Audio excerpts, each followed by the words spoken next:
Hello mga kablakbol, for today's video mga kablakbol ay luluwas ang ermitan yung bulakbulista papuntang Malanday sa Valenzuela. Sa aking pagbiyahe mga kablakbol, umalis ako ng alas 4 ng hapon. So inabot ako ng gabi. Expressway guys. At ayun mga kablakbol, pagdating ko ng Alabang ay wala na palang biyahe papuntang Bulacan. So ang ginawa ko mga kablakbol, ang advice nila ay magluton ako. So bumiyahe muna ako ng Luton. At pagdating ko ng Luton ay naghanap ako ng masakyan na jeep papuntang Malanday. So first time kong gumala dito na naka jeep. So this time mga blackball ay wala akong ideya. Basta na lang sinundan ko na lang yung naturang address. At syempre hindi natin iwanan ang ating kaibigan na si Magta. Si Magta tanong. So tanong tayo. So hanggang sa nakasakay ako papuntang Malanday. At dito pagdating natin sa Malanday mga blackball ay sumakay ako ng sikad o padjak to sa probinsya Padjak. Di taxi ka, taxi para social. Ayun, taxi card. Oh, taxi card yan. Hanggang sa makarating sa lugar ni pinsan Sherwin, ang aking kumparing pinsan. Yan dyan ang aking tour guide Kuya So guys, pasok na tayo dito sa loob. Bye-bye kuya. Salamat. At dito mga blackball ay nandito na ang aking mga pinsanin, mga kamag-anak. So kita-kita na kami mga blackball. Ayan. Dito na tayo sa burol ng ating kamag-anak.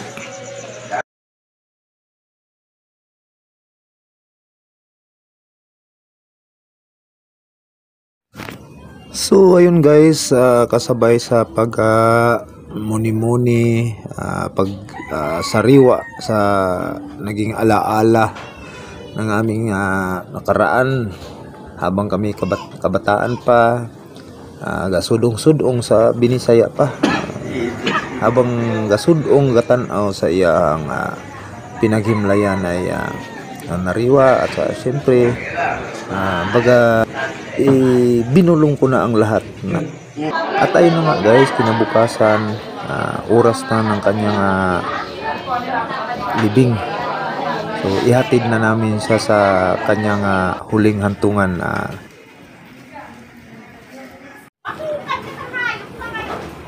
At dito guys, sa kanyang paglabas ay medyo nahihirapan talaga ang mga nagbubuhat dito kasi sa lapad ng kanyang katawan ay kailangan pang bakbakin yung kanyang pintuan para makapasok yung ataol at makalabas. So ito na guys.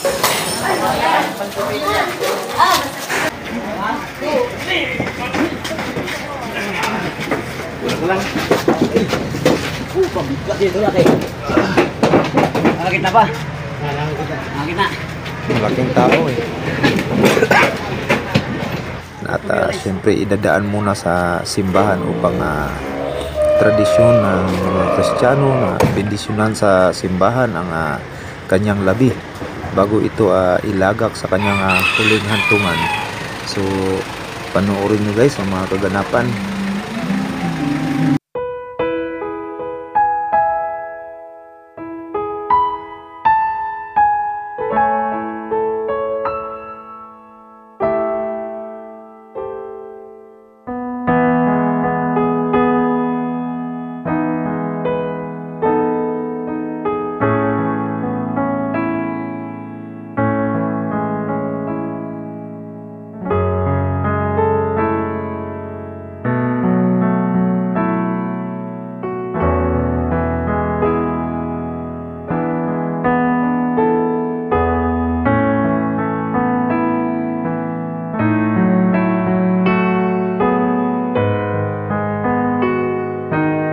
morning mga kabulakbol, no? So this day is to deliver my masin doon sa kanyang uling antungan, no? Dito sa Malanday, Valenzuela.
So ayun mga kabulakbol, sa mahaba-haba din ang aming nilakad puntang simbahan.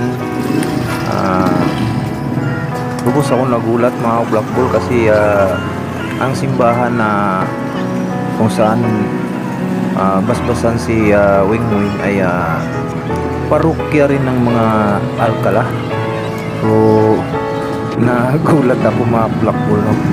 So hindi namin inasahan na yung simbahan ay parte din ng aming kaanak sa aming lahi, blooded descendant of Arcala siblings. So ayun mga Black Bull, at dito ay mimisahan na ang katawan ng mimisahan na ang namayapang katawan ni Wing Wing.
Maraming salamat tayo sa mga para mapayapa pa ang kabay sa mga tatay.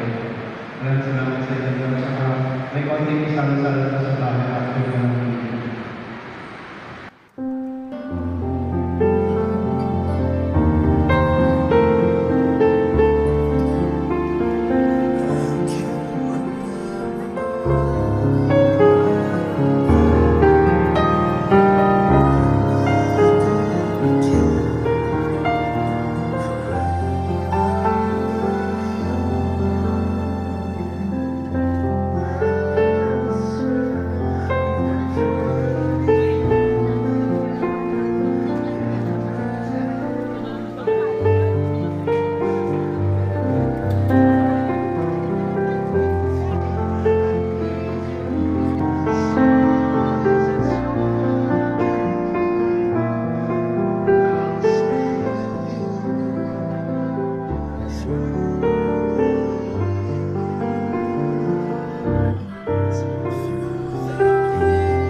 At dito sa puntong ito ay dito na ibinuhos ang lahat ng nararamdaman ng mga kaanak at mga kaibigan.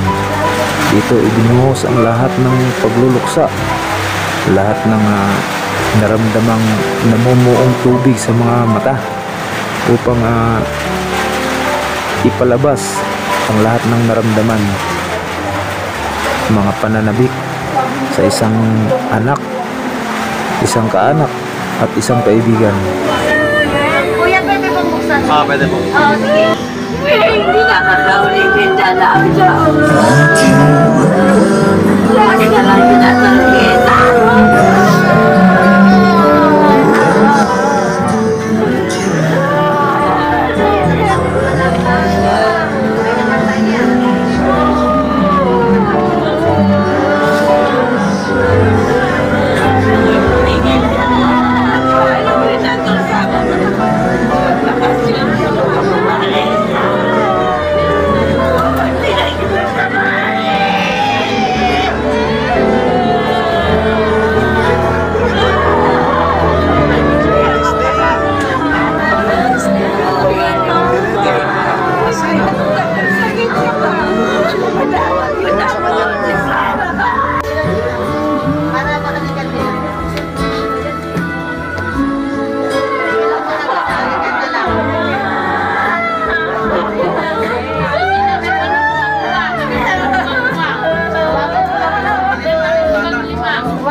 Huli na daw si kuya na bahala mag-ano yun. Sila na bahala.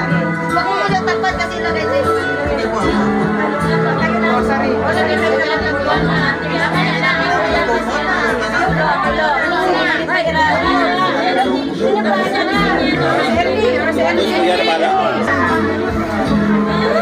Magputol, balik. Hindi na. Hindi na.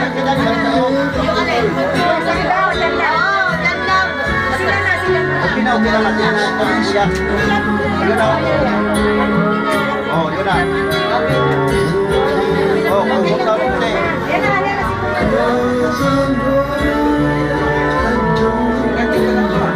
Opo. Yung paa na lang.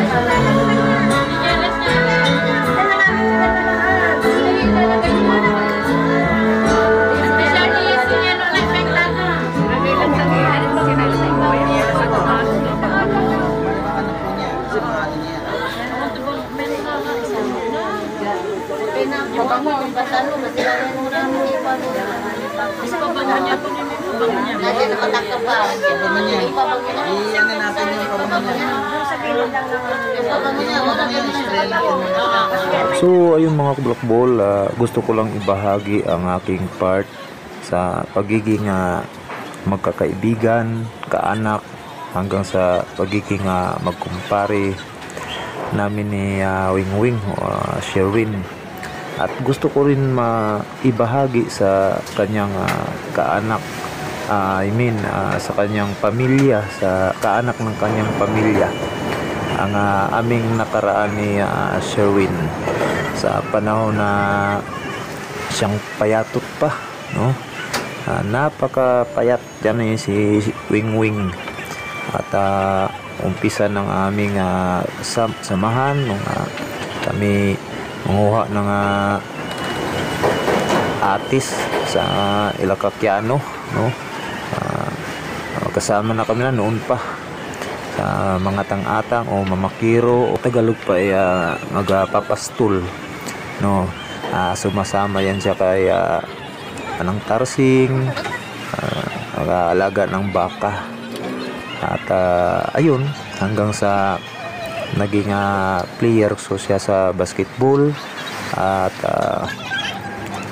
magkasama kami mag-apply ng sundalo sa panahon ng 1999. So nag-apply kami.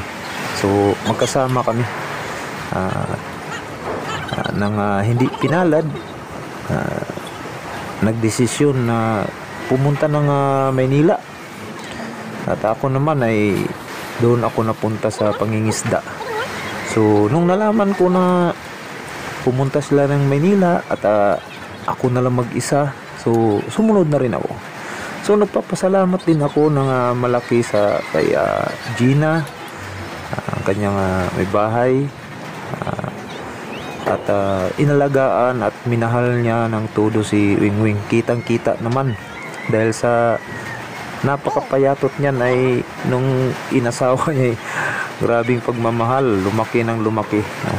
Yung pagmamahal ni Gina kay Wingwing ay nalubos-lubos talaga kasi makikita mo sa kanyang pangangatawan. Ayan ang kita ko sa kanyang pagmamahal. At nabiyayaan sila ng anak. At sa mga kaanak din ni Gina ay gusto ko rin ipaabot sa video ito ang pasasalamat. Hindi man ako nakapagsalita doon sa harap kasi akala ko marami magsasalita. Nung biglaan na lang, gusto ko sana magsalita para magbahagi ng aking side at may paabot sa kanila ang pasasalamat, ang tanging pasasalamat. Bakit?